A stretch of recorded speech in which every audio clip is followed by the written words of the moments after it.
All right, let's go. Warning, if you have not read Infinity Son by Adam Silvera, this video is gonna spoil that book because this video is about Infinity Reaper by Adam Silvera, which is the sequel to Infinity Son by Adam Silvera. So, go read that one. This book came out in 2021, I think. Hold that thought while I search for a copyright date. Well, yeah, this book came out in 2021. I'm not gonna spoil it. I will do a spoilers section, but we're gonna do non-spoiler discussion first. However, our non-spoiler Infinity Reaper discussion will have spoilers for Infinity Son. You know what I mean. Tread lightly. In that vein, my name is Logan and welcome to the Bi Book Boy. I am a chaotic bisexual. I read books. Let's talk about them. Infinity Reaper is the sequel to Infinity Son by Adam Silvera, which I already said, but I'm going to say it again. In case you missed said video, and are still around even though there are spoilers. The Infinity Cycle, which is what this is being called, is a, like, our world contemporary fantasy sort of thing. The best way to describe this is if Aragon and X-Men had a baby. That's very much how I feel about this series. This book follows two brothers, Brighton and Emil, who were raised in a world in which phoenixes and shifters and hydras and all of those, like, mythological creatures are real and alive at the same time as, like, Instagram, social media, YouTube, and shit. In this world, there are people, namely the spellcasters, who are called Celestials. They're basically magic people that are born with magical abilities. And, like, the stars and shit enhance their abilities when certain constellations are above them, and it's really cool and great. They're viewed as terrorists by, like, the world, but in our book, they're the good guys. Then we have the bad guys. The Bloodcasters is the main team of them. They're called Spectres. These are non-celestials, like, non-magical human beings, who have killed a magical creature, specter, shifter, hydra, etc., and in killing them, thusly performed a magical ceremony and taken their abilities and their powers. Doing this can either kill you or it gives you their powers. And thusly, they are the real bad guys, because they're here to fuck shit up. Very much Magneto's people from the X-Men. Very much those people, the Brotherhood of Evil. I can say it's the X-Men because in the acknowledgments, Adam Silvera thanked people for introducing him to the X-Men. So he obviously brought it here. He even references them. I can say it. It's fine. It is the X-Men. It's so good. I love that, but that's what it is. At the beginning of this book, what we know. Emil and Brighton are twin brothers. We have found out that Emil was adopted and is not actually, like, his twin, but, like, still his twin. And Emil is actually a specter, but he is a reincarnated specter, because since phoenixes reincarnate when they die, a former specter died and reincarnated as Emil. Thusly, Emil is a magical human being of fire, trademark. And he is basically a phoenix, basically. Spoilers, massive spoilers. Skip ahead exactly a minute. And Brighton, who has always been, is a YouTuber and an influencer and a social media person, and has been, like, thus far running PR He is a normal human being of not fire. And he has been running PR for the, like, basically superhero team that Emil joins, through means of crazy shit. In order to save the world, Brighton had to, swallow an elixir, that was from a dead phoenix, and thusly now, at the beginning of this book, Brighton is suffering the consequences of attempting to become a specter and is dying. Because you either get superpowers or you burn up. It's a good time. Things I really enjoyed in this book. The concept of mortality, and reincarnation, and whether or not reincarnation is an ethical thing through Emil's, like, trying to remember his past lives and shit, and then also, like, the possibility of other people being able to reincarnate and shit. We find out, like, a bunch of stuff like that, and it's crazy. I love Ruth. The character of Ruth is a celestial that can clone herself and is a single mother, but being a single mother, being able to clone herself up to 6, and just her entire essence as a human, as a person, is great. I love her personality. I love her approach to life. I love her view on things. I'm obsessed with her. Yes. I really, really enjoy the explanation of June's powers and also of Maribel's powers. Also, we discover, like, Maribel's, like, true parentage, and also because she's also been lied to about who she was born from, and also her who her grandmother is, who I won't tell you, but it's an important person, and that was crazy to me, and I really like the way that Maribel emotionally dealt with that, because one of my problems with the first book was that Emil didn't really, like, grapple with the fact that he's adopted. He's just like, oh, solid, whatever.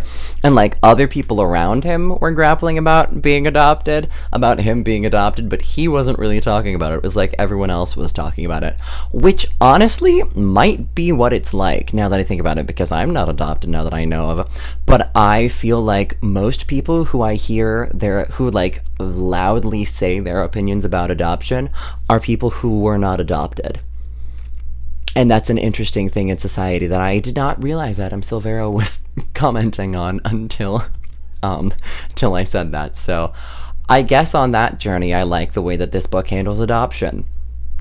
I enjoyed but was also critical of Brighton's, like, descent into anger, because from, like, the beginning, Brighton has been very power hungry, but he hasn't been, like, he's never been, like, manipulative and evil, and I understand. I really enjoyed that, like, Brighton's personality and emotions were sort of taking on the patterns exhibited by the magical creatures whose blood were mixed to create the elixir that he drank that, like, gave him that is, well, killing him at the beginning, and things like that. I really enjoyed that it made him, like, for instance, the specific breed of phoenix that the blood was from is very, like, angry and war hungry, and he's a lot more, like, trigger happy with his emotions, and a lot more manipulative. I also really enjoyed the exploration of what, like, ghosts' powers can do to people, because there are a couple of people that, like, have stolen their powers from ghosts, and just the exploration of that, I really enjoyed.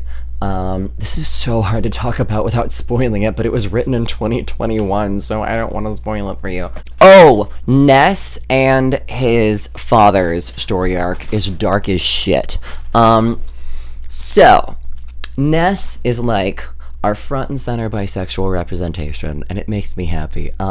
Because Emil, one of the main brothers, is gay, and, like, it's so cute and so good. We'll get to that later. But Ness. Oh, Ness. Ness is a beautiful, shape-shifting bisexual who is, of gray morality and everything I love about characters. When we met Ness in book 1, he was on the Bloodcaster side. He was evil, but he, like, has switched sides, and now we don't really know whether he's evil or good, but he's at least with Emil.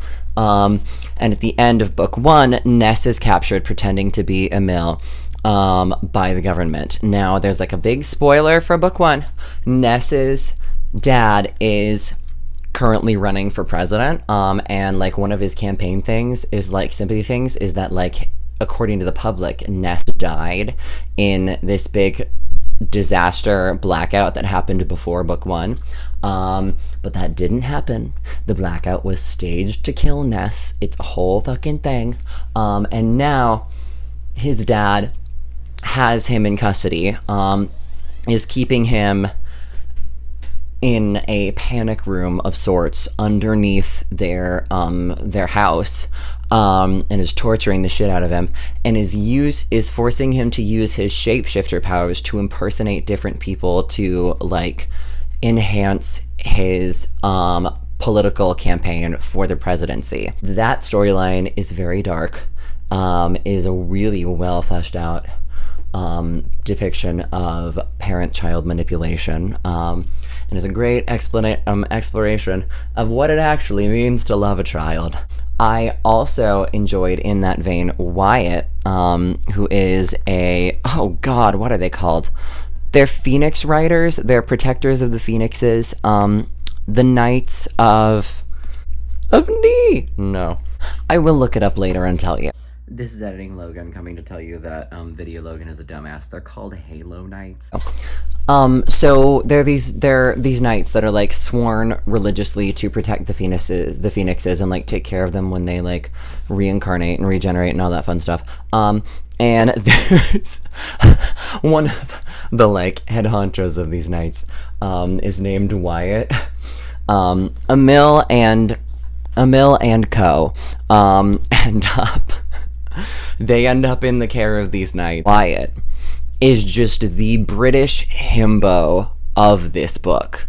This man is just living his life, riding his phoenix with his six-pack abs, saving everybody, hitting on Emil with no shame, just being like, "You sir are hot and have powers. Let's do it, please." And it's so funny because there are thoughts in this man's head. He's very smart. In fact, I would argue he's the voice of reason sometimes. However, he's just so fucking adorable and very refreshing. Although, way too trusting, because I sure wouldn't have invited these strangers into my house when I know that one of them has powers because of, like, phoenixes being killed. Let's talk spoilers, because there's one spoilerific thing that I enjoy but have problems with. Brighton, like, halfway through the book, gains powers, and like it's like reversed that he's no longer dying. He is a specter and he's got phoenix powers and ghost powers, which is cool. Saw that coming from a mile away. I don't know.